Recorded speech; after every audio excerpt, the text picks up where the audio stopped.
to me, my X-Men.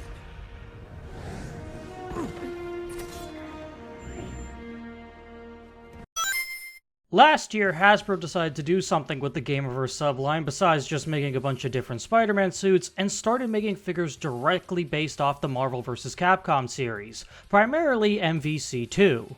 This is something I'm surprised they haven't done sooner. Even 9 years after the release of the last game, MVC is still incredibly popular, and collectors have been using other figures as stand-ins for these iterations of the characters for some time.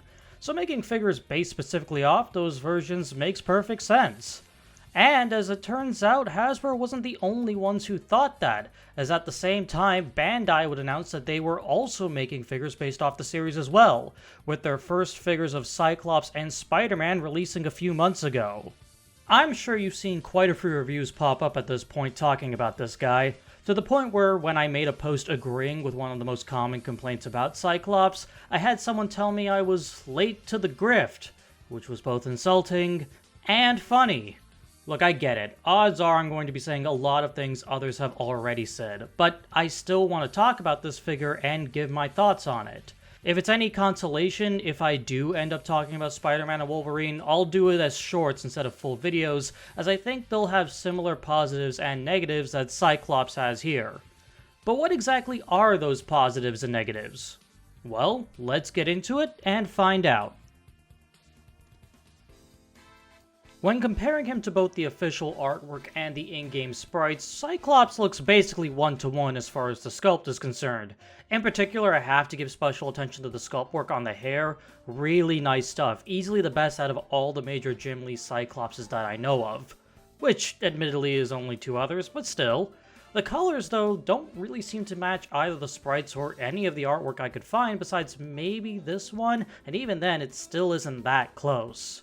Ironically though, I think this actually works to the figure's benefit. When compared to the super vibrant blues and yellows used on the Legends and Mafex figures, Figuarts Cyclops' less saturated palette ends up looking far nicer.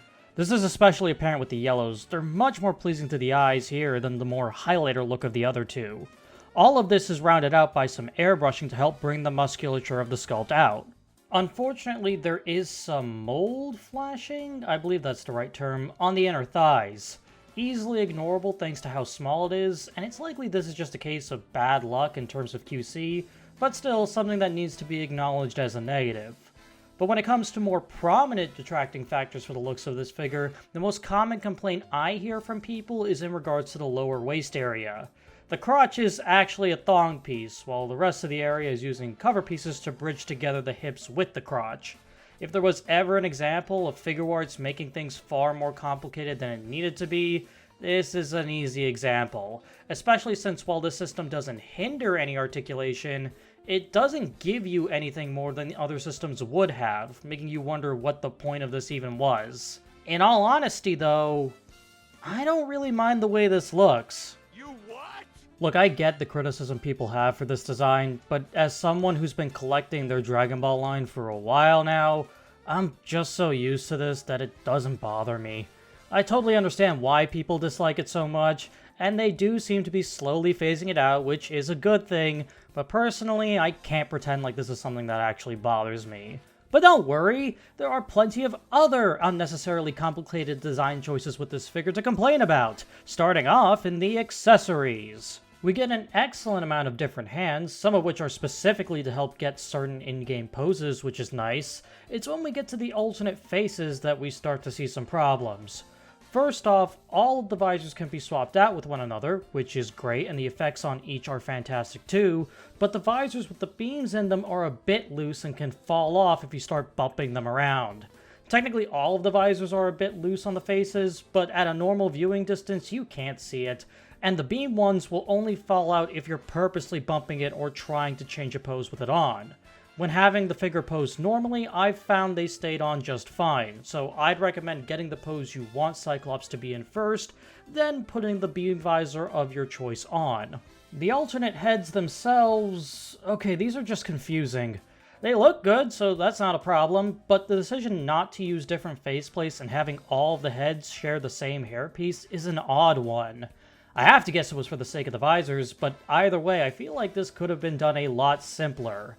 At least they're not as pointless as the alternate neck pieces though. These are meant to help with different poses, but there's so little of a difference between all of them that I don't ever bother switching the default one out for them.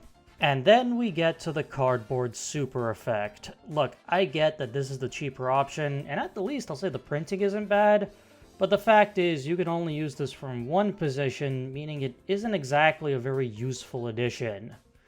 To sum it all up, the hands are fantastic, and the head sculpt and beam effects could have been handled a bit better, but the bigger problem here is how pointless the super art board and extra necks are. These could have easily been removed and nothing would have really been lost, not to mention it probably would have lowered the overall price, but I digress. But let's move on to the real elephant in the room, the articulation. Ironically, for how infamous one of the problems Cyclops has is treated, the overall articulation is pretty good. The butterfly joints seem to be an attempt to do something similar to Revoltech's amazing Yamaguchi figures. They sadly don't get much more range than the standard butterfly joints, but I'd be interested in seeing them using this again with a bit more refinement. The rest of the articulation is pretty much what you'd expect. It's all got good range and will allow a variety of poses with one very, very noticeable exception: the torso. Now, typically when a character has a belt and harness, most companies will simply make it a single floating piece. This is what the Mafex and Marvel Legends versions did. But the Figuarts instead makes them two separate pieces. The belt is a floating piece around the waist, while the harness wraps underneath the lower torso both at the front and the back. I imagine this was to make sure the harness didn't float around and go out of place, but unfortunately, this results in the lower torso having absolutely no movement. You still get some movement in the chest, which is good, but the lower torso gets nothing. I would gladly take having the belt and harness be one piece instead of this, because losing that bit of articulation just isn't acceptable at this price point. And look, if you really don't like the idea of it all being one piece, why not have the harness be molded into the body? That would allow us the full range of articulation without having it be connected to the belt, or maybe something like what was done with the most recent Marvel Legends cable. Regardless of why they decided to do this, the figure really suffers from the lack of any ab crunch or arc. And yes, I'm aware of the fixes people have made, but you shouldn't have to do that, especially for a figure of this price. Thank goodness the rest of the articulation is able to compensate, but even so, this is a really glaring issue that I can easily see being a make or break point for some people. As you'd expect of a Figuarts release, Cyclops sits more in the true 1/12 scale at around 15¼ centimeters. Naturally, this means he'll be running shorter than lines like Marvel Legends, Jada Toys, Storm Arena, or Mafex, which I imagine is extremely frustrating for those who are real sticklers when it comes to scale. For me, though, this is easily fudgeable with any of the above. Whether it's in a dedicated Marvel display or in a crossover with Ryu, this guy should fit in your display just fine. Cyclops is quite the mixed bag of a figure. The scale is pretty good, and I think he's easily the best looking of all the 1/12 versions of the character available, but he's saddled with some rather unnecessary accessories and poor design choices that gimp the overall articulation. Ultimately, whether I can recommend him to you or not comes down to the price point. If you can get him closer to his original MSRP of 9,900 yen or 85 Canadian dollars, then I could cautiously say give him a shot. But if you can only get him at his import price of around 145 Canadian dollars, then don't bother. He's nowhere close to being good enough to be worth that price. But here's hoping the next releases in this line don't have the same problems he has.